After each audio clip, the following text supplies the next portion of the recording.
स्वागत है दोस्तों आपका अपने चैनल फ्यूचर पर। इसमें हम लेकर आए हैं 68वीं बीपीएससी परीक्षा के लिए महत्वपूर्ण प्रश्न जो आपकी सफलता में अत्यंत सहायक होंगे। तो शुरू करते हैं। त्रिवेणी नहर किस नदी पर निर्मित है? तो त्रिवेणी नहर निर्मित है गंडक नदी पर। कैमूर पठार किसके लिए प्रसिद्ध है? तो कैमूर पठार प्रसिद्ध है चूना पत्थर के लिए, ये याद रखिएगा। निम्नलिखित झीलों में से कौन सी बिहार में स्थित है? इनमें अनुपम झील बिहार में स्थित है। देखिए ये सांभर झील राजस्थान में स्थित है, ये कामा झील हरियाणा में स्थित है और सुखना झील चंडीगढ़ में। उत्तर बिहार किसके लिए प्रसिद्ध है? तो उत्तर बिहार में बाढ़ ज़्यादा आता है। इसका कारण ये है कि यह क्षेत्र हिमालय के तट में पड़ता है, क्योंकि वो जो पहाड़ी भाग होता है वहाँ से मैदानी स्टार्ट होती हैं। होता क्या, यहाँ की नदी की स्पीड बहुत ज़्यादा होती है और यहाँ पे वो गति कम हो जाती है, तो अचानक जो पानी है नदी का वो फैल जाता है, इस कारण वहाँ बाढ़ आती है। ठीक है। बिहार के क्षेत्रफल में कुल बोई गई भूमि का प्रतिशत है। देखिए ये जो आंकड़ा है वह 2008 के हिसाब से दिया हुआ है, क्योंकि ये 2008 का प्रश्न है। क्योंकि हम लोग 2022 में हैं, तो वर्तमान में बिहार में कुल 77.9% हिस्से में बुआई होती है। ठीक है। बिहार में कोयले का अनुमानित भंडार है। देखिए जब बिहार का हिस्सा झारखंड हुआ करता था तब तो वहाँ पे बहुत ज़्यादा था, लेकिन झारखंड के अलग होने के बाद यहाँ पर प्राकृतिक संसाधन कम हो गए हैं।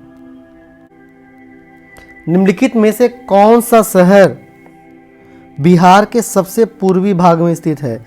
याद रखिएगा, सबसे पूर्वी, सबसे पश्चिमी, सबसे उत्तर, सबसे दक्षिणी, यहाँ से प्रश्न आता है। तो सबसे पूर्वी भाग में कटिहार स्थित है। बिहार का कुल भौगोलिक क्षेत्रफल है। देखिए ये प्रश्न 1995 का है, तो उस समय बिहार और झारखंड एक ही में थे, तो एरिया ज़्यादा था। अब चूँकि बिहार से झारखंड अलग हो चुका है, तो अभी फ़िलहाल बिहार का एरिया 94,163 वर्ग किलोमीटर है। ये तथ्य है, याद रखिए। संसार का सर्वोत्तम खनिज अभ्रक प्राप्त होता है। तो संसार का सर्वोत्तम खनिज अभ्रक हजारीबाग से पाया जाता है। हजारीबाग में अभ्रक की वो परतें हैं या लेयर हैं जिससे दुनिया के सबसे अच्छे अभ्रक पाए जाते हैं। बिहार का तराई प्रदेश विस्तृत है। यहाँ तराई प्रदेश से तात्पर्य है कि हिमालय जो पर्वत श्रेणी है उसके नीचे के भाग, तल के भाग, तो वो एरिया जो है उत्तरी बिहार के आसपास पड़ेगा, या फिर इसको कह सकते हैं भारत नेपाल सीमा के समानांतर, क्योंकि नेपाल पूरी तरह से हिमालय में स्थित है। ठीक है।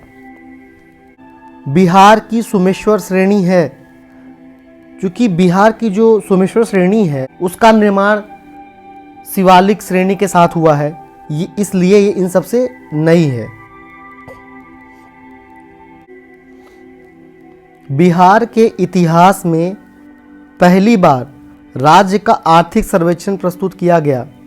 तो बिहार के राज्य में सबसे पहली बार आर्थिक सर्वेक्षण प्रस्तुत किया गया सुशील मोदी के द्वारा। देखिए अभी 2 दिन पहले यानी 31 जनवरी को भारत सरकार ने भी अपना आर्थिक सर्वेक्षण जारी किया है। जल्दी हम लोग उसका वीडियो बनाएंगे।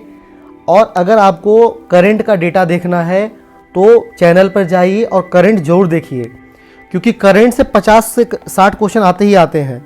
इसलिए अगर आपको प्री क्वालिफाई करना है तो करंट मत छोड़िए, लास्ट टाइम पे सारे क्वेश्चन रिवीजन मारिए और करंट का वीडियो एक बार जरूर देखिए।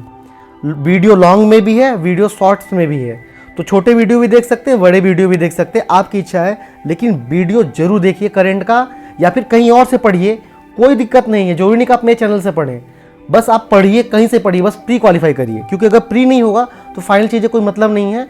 और प्री के लिए यही 10 दिन सबसे क्रूशियल है, सबसे इंपॉर्टेंट है।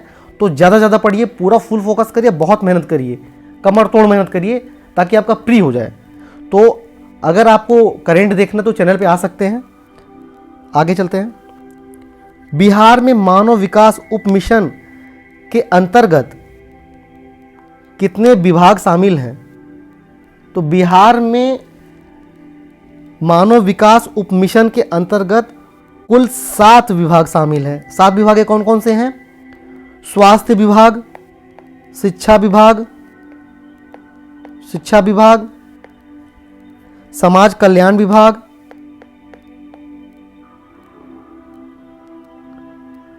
अनुसूचित जाति जनजाति विभाग, अन्य पिछड़ा वर्ग और अति पिछड़ा वर्ग कल्याण विभाग, अल्पसंख्यक कल्याण विभाग और आपदा प्रबंधन विभाग। तो ये याद रखिएगा, सबका 7 का दिमाग में बनाए रखिएगा। पता नहीं लोग कहाँ से पूछ लें, क्योंकि इस बार माइनस मार्किंग है, तो आप बहुत ज़्यादा रिस्क लेने कंडीशन में नहीं है। तो ज़्यादा रिस्क मत लीजिएगा, केवल उन्हीं क्वेश्चन को करिए जो आपको आता है। बिहार राज्य पर्यटन विकास निगम की टैगलाइन क्या है? तो बिहार राज्य पर्यटन विकास निगम राज्य में पर्यटन के विकास के लिए जिम्मेदार है।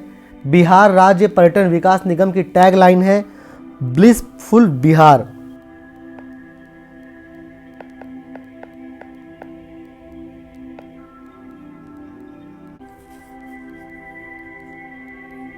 जनगणना 2011 के अनुसार बिहार में बाल लिंग अनुपात था, ये 935 था। देखिए अभी डेटा नया आ जाएगा, नई जनगणना स्टार्ट हो गई है, तो हो सकता है कि 2-4 महीने में नई जनगणना की रिपोर्ट आ जाए, तो फिर आपको नया याद करना पड़ेगा। फिलहाल आप इससे काम चलाइए, प्री में तो इससे काम आपका हो जाएगा। इसलिए याद रखिए कि 2011 में बिहार में बाल लिंग अनुपात क्या था। पटना में 1913 में अनुशीलन समिति की एक शाखा की स्थापना की गई थी, तो ये सचिन नाथ सन्याल द्वारा की गई थी। अनुशीलन समिति असल में एक ऐसी संगठन थी जो अंग्रेजों का विरोध हिंसक तरीके से करती थी। देखिए भारत में अंग्रेजों का विरोध कई तरह से किया गया, पूर्ण शांतिपूर्ण तरीके से या सहयोगात्मक संवैधानिक तरीके से। संवैधानिक तरीकों वालों को हम लोग सामान्य बोलचाल की भाषा में नरम दल कहते हैं। विरोध प्रदर्शन करने वाले, शांतिपूर्ण विरोध प्रदर्शन करने वाले, जैसे महात्मा गांधी तरफ के लोग, लेकिन ये लोग सहयोग नहीं करते थे, विरोध करते थे और मौखिक विरोध भी करते थे। और तीसरे थे ऐसे लोग जो हिंसा का प्रयोग करते थे। कुछ लोग इनके लिए आतंकवादी शब्द का प्रयोग करते हैं, लेकिन मेरा मानना है कि इनको आतंकवादी नहीं बल्कि कोई और संज्ञा दी जानी चाहिए, क्योंकि वर्तमान परिस्थिति में आतंकवाद शब्द का अर्थ कुछ अलग ही जाता है। असहयोग आंदोलन के दौरान बिहार में कृषकों का नेतृत्व किसने किया था? तो स्वामी विद्यानंद ने असहयोग आंदोलन के दौरान बिहार में कृषकों का नेतृत्व किया था। स्वामी विद्यानंद बिहार में कृषकों के बहुत बड़े नेता भी थे। ठीक है, 1922-23 में मुंगेर में किसान सभा का गठन किसने किया था? देखिए 1922-23 में मुंगेर में किसान सभा का गठन इन 2 लोगों ने मिलकर किया था, इसलिए उत्तर ये होगा, एक से अधिक, श्री कृष्ण सिंह और मोहम्मद जुबैर। बिहार प्रांतीय किसान सभा का गठन किसने किया था? तो बिहार प्रांतीय किसान सभा का गठन स्वामी सहजानंद सरस्वती ने किया था। स्वामी सहजानंद सरस्वती उत्तर भारत के सबसे बड़े किसान नेता थे। उत्तर भारत के, इनको पूरे भारत का सबसे बड़ा किसान नेता कह सकते हैं। बिहार प्रोविंशियल सभा का गठन कब हुआ था? तो बिहार प्रोविंशियल सभा का गठन 1929 में हुआ था। ये सारे प्रश्न बहुत महत्वपूर्ण है, सबका तथ्य एकदम रट लीजिएगा, क्योंकि प्रश्न सीधे सीधे पूछ लेगा और तथ्य में आपको कॉन्सेप्ट लगाना नहीं होता, सीधे सीधे याद करना होता है। बिहार में स्वराज दल का गठन किसने किया था? तो बिहार में स्वराज दल का गठन श्री कृष्ण सिंह ने किया था। देखिए स्वराज दल का गठन 1923 में CR दास और मोतीलाल नेहरू ने मिलकर किया था। इसका उद्देश्य था अंग्रेजों का विरोध करना, वो भी विधानमंडल में जाकर, यानी विधानमंडल में चयनित होना है या चुनाव में शामिल होना है, और फिर अंग्रेज़ों के जो कानून बनाए जा रहे हैं उनकी कमियों को उजागर करना है, ये दिखाना है कि ये फर्जी कानून है। बिहार में कांग्रेस का प्रथम अधिवेशन कहाँ रखा गया था? तो बिहार में कांग्रेस का प्रथम अधिवेशन 1912 में पटना के बांकीपुर में हुआ था।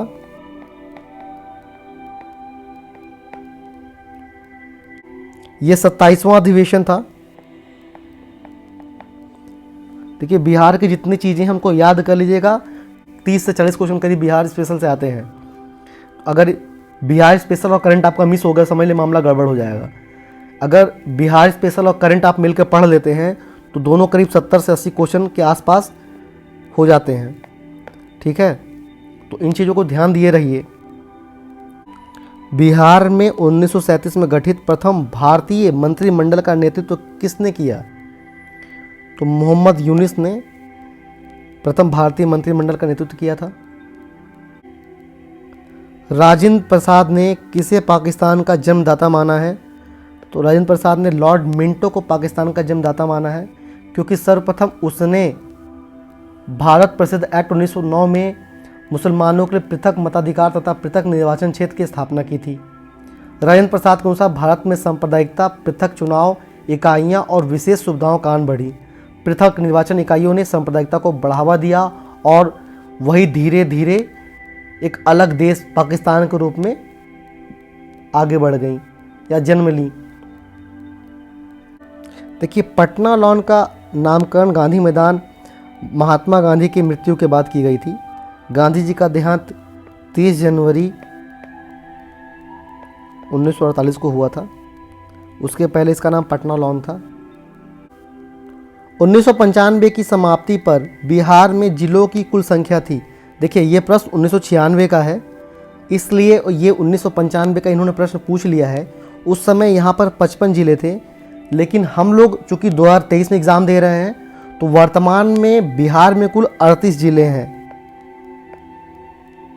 ये याद रखिएगा। पटना को प्रांतीय राजधानी बनाया था शेरशाह ने। शेरशाह ने पटना को प्रांतीय राजधानी बनाया था। निम्नलिखित में से किस नगर में जापानियों ने विश्व शांति स्तूप या वर्ल्ड पीस स्तूपा का स्थापना किया है? राजगीर में रत्नागिरी पर्वत पर विश्व शांति स्तूप की स्थापना की गई। ठीक है। पटना उच्च न्यायालय की स्थापना कब हुई थी? तो पटना उच्च न्यायालय की स्थापना 1916 में हुई थी। ये बहुत महत्वपूर्ण प्रश्न है, इसको याद रखिएगा, मोस्ट इम्पॉर्टेंट प्रश्न है ये तिथि मत भूलिएगा, क्योंकि वर्तमान में न्यायालय और विधायिका में टकराव चल रहा है, तो हो सकता है कि यहाँ का पूछ ले, इसलिए इसके लिए तैयार रहिए। बिरसा मुंडा के गुरु कौन थे? देखिए, बिरसा मुंडा भारत के जनजातीय इतिहास में एक बहुत बड़े क्रांतिकारी या फिर बहुत बड़े जनजातीय क्रांतिकारी नेता थे। इनको भगवान का भी दर्जा मिला हुआ था, क्योंकि जनजातीय क्षेत्रों में ईसाई मिशनरियाँ और अंग्रेज़ों ने लगातार एक शोषण का तंत्र प्रारंभ कर दिया था, जिसको उन्होंने तोड़ दिया। और इनके गुरु थे आनंद पांडे। उस क्षेत्र की पहचान करें जहां संथालों ने 1885-86 में अपने सरकार की घोषणा कर दी थी। तो ये भागलपुर राजमहल है। देखिए, उस समय भागलपुर राजमहल में ही संथाल रहते थे, इसलिए उन्होंने उस क्षेत्र को ही एक अलग सरकार की घोषणा कर दी थी। जैसे बाद में अंग्रेज़ों ने बहुत निर्ममता से दबा दिया, बहुत ब्रूचुअली दबाया, बहुत संथालों की जान गई इस क्रांति में। 1857 के विद्रोह ने बिहार के कई नगरों को प्रभावित किया। बिहार के विभिन्न नगरों में विद्रोह के विस्फोट का सही क्रम निम्नलिखित में से कौन करता है? तो इसका सही क्रम तो रोहिणी, पटना, मुजफ्फरपुर और जगदीशपुर है। कंपनी सरकार कई कारणों से बिहार को महत्वपूर्ण प्रशासनिक क्षेत्र मानती थी। संथाल परगना जिला के अंतर्गत देवघर सब डिवीज़न में रोहिणी नामक गांव में देसी स्थल सेना के 32वें रेजिमेंट की एक कंपनी का मुख्यालय था। 7 से 12 जून 1857 की संध्या में पहले इसी टुकड़ी ने विद्रोह किया था। पटना में 3 जुलाई 1857 को विद्रोह हुआ। इसके पश्चात 25 जुलाई 1857 को मुजफ्फरपुर में विद्रोह हुआ। उसके पश्चात 26 जुलाई को जगदीशपुर में विद्रोह हुआ, जिसका नेतृत्व वहाँ के राजा कुंवर सिंह कर रहे थे, जो वहाँ के एक जमींदार थे, और ये अंत तक लड़ते रहे। इन्होंने अंग्रेज़ों को कई बार हराया भी। तो माना जाता है कि 1857 के विद्रोह में एकमात्र राजा कुंवर सिंह थे जो अंग्रेज़ों से नहीं हारे थे। बिहार के किस नेता ने महात्मा गांधी के साथ किसान आंदोलन का नेतृत्व किया था? देखिए, बिहार में महात्मा गांधी को आने के लिए राजकुमार शुक्ल ने ही राजी किया था। ठीक है, इसके पहले बहुत ज़्यादा मंशा नहीं थी। इन्होंने ही बहुत ज़्यादा प्रयास करके महात्मा गांधी को प्रेरित किया कि वो बिहार में आए और किसानों के अधिकार के लिए संघर्ष करें। बिहार कांग्रेस सोशलिस्ट पार्टी का गठन हुआ था, तो इसका गठन 1934 में हुआ था। भारत में जनसंख्या घनत्व की दृष्टि से बिहार का क्रम है। देखिए, ये प्रश्न 1999 का है। उस समय क्या था छोड़ दीजिए। वर्तमान में भारत में बिहार का जनसंख्या घनत्व की स्थिति प्रथम है। यह अभी 1106 व्यक्ति प्रति वर्ग किलोमीटर है। 2011 की जनगणना के अनुसार बिहार के किस जिले में सर्वोच्च घनी आबादी प्रति वर्ग किलोमीटर दर्ज की गई है? देखिए, बिहार में सबसे ज़्यादा घनी आबादी शिवहर में है, जो इस समय 1880 प्रति वर्ग किलोमीटर है। और दूसरे स्थान पर पटना है, जहाँ पर 1823 वर्ग किलोमीटर है। बाकी क्रम कुछ और है। ये दरभंगा का 1728 है और वैशाली का 1717 है। लेकिन इतना याद करने कोई मतलब नहीं है। आप बस ये पहला दूसरा याद रखिएगा। शिवहर में 1880 है और दूसरा पटना का याद रख लीजिएगा, क्योंकि पटना राजधानी है, तो हो सकता है वहाँ से कुछ पूछ ले। भारत में बिहार की जनसंख्या है तीसरी सबसे अधिक। देखिए, पहली सबसे बड़ी आबादी उत्तर प्रदेश की है, दूसरी सबसे बड़ी आबादी महाराष्ट्र की है और तीसरे स्थान पर अपना बिहार है। तथ्य याद रखिएगा। भारतीय जनगणना 2011 के अनुसार बिहार राज्य में लिंगानुपात क्या है? तो बिहार राज्य में 2011 की जनगणना के अनुसार लिंगानुपात 918 है और जैसे ही नई जनगणना आएगी ये डेटा बदल जाएगा। तो फिलहाल इस एग्ज़ाम के लिए इसको पढ़ लीजिए, अगले पेपर में आपको नया डेटा याद करना पड़ेगा। जनजाति और जिले के निम्न जोड़ों में से कौन सा जोड़ा सही नहीं है? तो ये मुंडा जमुई का सही नहीं है, क्योंकि जो मुंडा जनजाति है वो बक्सर और रोहतास जिले में ज़्यादा संकेंद्रित है और जमुई जिले में कोरा जनजाति पाई जाती है। -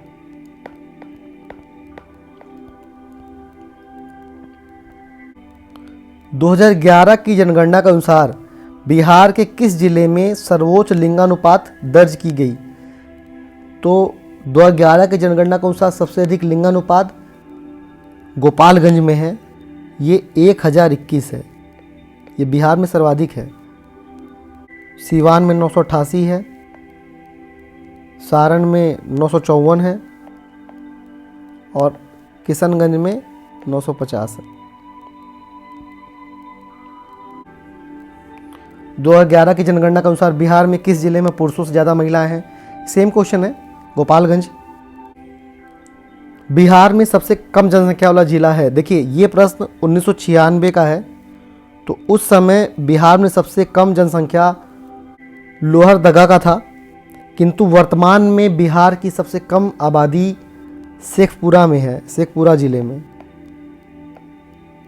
तो आप ऑप्शन डी में इसको मान लीजिए और शेखपुरा को सही मान लीजिए।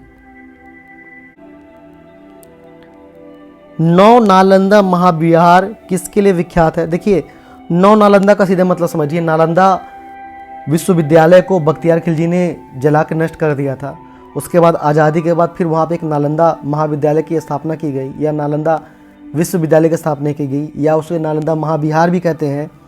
तो वहाँ पर पाली अनुसंधान संस्थान की स्थापना की गई। तो वहाँ पाली का अनुसंधान किया जाता है। पाली अनुसंधान संस्थान के अलावा वहाँ पे बौद्ध अनुसंधान संस्थान भी है, ठीक है, या बौद्ध अध्ययन संस्थान भी है। पूर्वी मध्य रेलवे क्षेत्र का मुख्यालय कहाँ स्थित है? तो पूर्वी मध्य रेलवे क्षेत्र का मुख्यालय हाजीपुर में है। बिहार के प्रमुख समाचार पत्र बिहारी के संपादक थे। बिहारी के संपादक बाबू महेश्वर प्रसाद थे। मध्यकाल में बिहार शरीफ का नगर महत्वपूर्ण रहा। तो इसके दो कारण थे, एक तो विद्या केंद्र था, दूसरा ये धार्मिक केंद्र था, ठीक है। तो इसका उत्तर 2 और 4 होगा। मध्यकाल में बिहार शरीफ बौद्ध धर्म का प्रमुख केंद्र था। ओदंतपुरी का महाविहार यहाँ स्थित था। इसके साथ ही अनेक बौद्ध विहार इस क्षेत्र में स्थित थे। इस कारण तुर्कों ने इस नगर का नाम बिहार रखा। इसके बाद समस्त क्षेत्र का नाम बिहार पड़ गया। बिहार शरीफ धार्मिक केंद्र के साथ साथ विद्या केंद्र के रूप में भी विकसित था। ओदंतपुरी विश्वविद्यालय की स्थापना पाल वंश के प्रथम शासक गोपाल ने की थी। यह विश्वविद्यालय बिहार शरीफ के नज़दीक था। बिहार में अलग प्रांत के लिए आंदोलन, जिसके परिणाम स्वरूप 1911 में बिहार एवं उड़ीसा के नए प्रांत का निर्माण हुआ, का नेतृत्व किसने किया था? तो इसका नेतृत्व सच्चिदानंद सिन्हा ने किया था। बिहार दिवस का क्या महत्व है जो हर साल 22 मार्च को मनाया जाता है? 1912 में बिहार के बंगाल प्रेसिडेंसी से अलग होने की याद में यह दिवस मनाया जाता है, ठीक है। बिहार की स्थापना कब की गई थी? तो बिहार की स्थापना 1912 में की गई थी। उसी समय बिहार बंगाल से अलग हुआ था। तो आज के लिए बस इतना ही। लाइक शेयर सब्सक्राइब करिए। याद रखिए करंट और बिहार स्पेशल बहुत महत्वपूर्ण है, और चूंकि आपका सब समय कम है तो ज़्यादा से ज़्यादा रिवीजन मारिए और ये वीडियो जरूर देखिए, क्योंकि इसमें पिछले वर्ष के प्रश्नों को भी शामिल किया गया है। और खूब प्रैक्टिस करिए, खूब करंट पढ़िए, ज़्यादा नया के चक्कर में ना पड़े, ज़्यादा से ज़्यादा प्रश्न लगाएं। और 12 फरवरी को होने वाले परीक्षा के लिए आपको बहुत सारी शुभकामनाएं। और हमारे चैनल पर करंट भी देखिए और बाकी महत्वपूर्ण वीडियो को भी देखते रहिए। भरोसा करिए आपकी सफलता में बहुत सहायक होगा। तो आज के लिए बस इतना ही। धन्यवाद।